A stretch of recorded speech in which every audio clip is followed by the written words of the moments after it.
Jory stood and brushed off his pants. Fine. Follow me, and don't look guilty. Matt headed into the chilly dawn, followed by Nathan. Shane waited until Jory was clear before shutting the door and hustling over to train with Nathan. All around them, boys engaged in mock fighting. His brother kicked him in the stomach, and he allowed the pain to disappear before punching Nate in the jaw. The sun angled through the trees when the commander strode onto the practice area, followed by two soldiers who pulled behind them a short, dirty man. Grease and debris littered the man's long, dark hair and beard.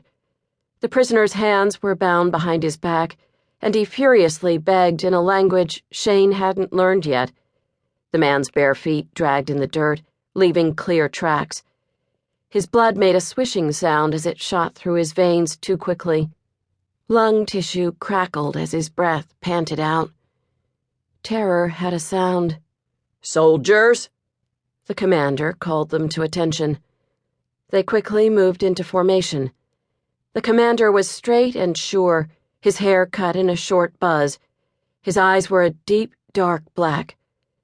Shane always tried to concentrate on something else when facing the commander, sure that getting lost in those black depths would mean death. He knew it somehow. He and the other boys watched impassively as a soldier forced the prisoner to his knees. "You've been studying anatomy and pressure points for a month now," the commander said. "Today we concentrate on the swiftest and most economical way to break someone's neck." The live demonstrations always made Shane's head pound. Did the prisoner know he was about to die? Probably. Shane steeled his spine just in case it was his turn. Please don't let it be his turn.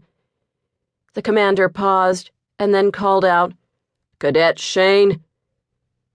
As Shane moved forward to stand by the prisoner, Matt began to shift from his place in formation, reaching for the knife sheathed at his calf. Shane subtly shook his head. Even if Matt somehow stabbed the commander so they could run, they didn't have anywhere to go. The commander would always find them. Matt stood down, his entire body tense. As the oldest of the brothers, he considered it his duty to protect them somehow. Their identical gray eyes met, Matt's hot and desperate. Shane tried to shrug, but his shoulders shook instead. His gut hurt.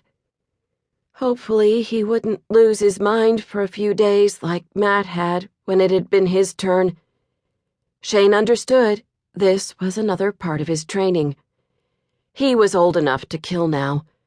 He had just turned 10. Chapter 1. Present Day. Josie's heels clicked in rapid staccato against the well-worn tiles, the smell of bleach making her stomach cramp. Her mind spun. How could this be happening? It must be some sort of trick. Someone had taped smiling pumpkins along the hospital walls to celebrate the month of October. Something about their jagged teeth against the dim walls creeped her out. Even as an adult, the sense of helplessness she'd felt as a child in the hospital caused her body to tense and brace to flee from the antiseptic smells. Several nurses converged behind a wide counter, studying charts. Josie ignored them and hurried down the hall. She reached the last room on the left and ran smack into a uniformed police officer.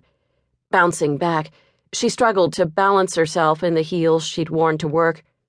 The call had come in after dinner, and she was still at the office. As usual. A promotion to vice president was up for grabs, and she was going to get it. The cop steadied her, dark eyes appraising. "You all right, ma'am?" "Yes." She tugged her handbag strap up her arm, needing to get a grip.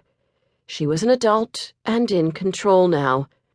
"Detective Malloy called me to come down. I'm Josie Dean." Her breath hitched on her last name. She'd be changing that soon. "He's inside with Mr. Dean." "Major Dean," she said automatically, and then her face heated. "I mean, he used to be a major."